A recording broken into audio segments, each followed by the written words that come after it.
সেদিন আমি গিয়েছিলাম বীরচন্দ্রপুর। তো সেই দিনটা ছিল 10ই ফেব্রুয়ারি, আমাদের মহাপ্রভু নিত্যানন্দের জন্মদিন উপলক্ষে প্রত্যেক বছর উৎসব হয়। তো এবছরে মহাপ্রভু নিত্যানন্দের জন্মদিন হচ্ছে 552তম যাপন করা হচ্ছে। তো এবছরে অতটাও ভিড় হয়নি রাত্রে, কিন্তু দিনের বেলায় অনেক ভিড় হয়েছিল। দিনের ভিডিওটা আমি করিনি, আর রাতের বেলা ছোট্ট একটা ভিডিও করলাম। এবছরে আমি কোনো মন্দিরে ভিডিও করিনি, শুধু নিতাই বাড়ির ভিডিওই করেছি।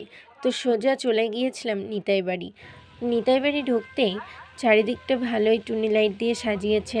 প্রত্যেক বছর যেভাবে মন্দিরগুলো সাজানো হয়, আর প্রত্যেক বছর নিতাইয়ের জন্মদিন পালন করা হয় ত্রয়োদশীতে।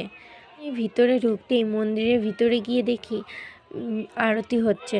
তো তোমাদের সাথে এই ভিডিওটা আমি শেয়ার করলাম। তো আরতিটা দেখো তোমরা, আর উপরে দেখো কত সুন্দর বেলুন দিয়ে সাজিয়েছে। চলো তোমাদের পুরো নিতাই বাড়িটা ঘুরে দেখায়, বাকি মন্দিরগুলোও কেমন সাজিয়েছে।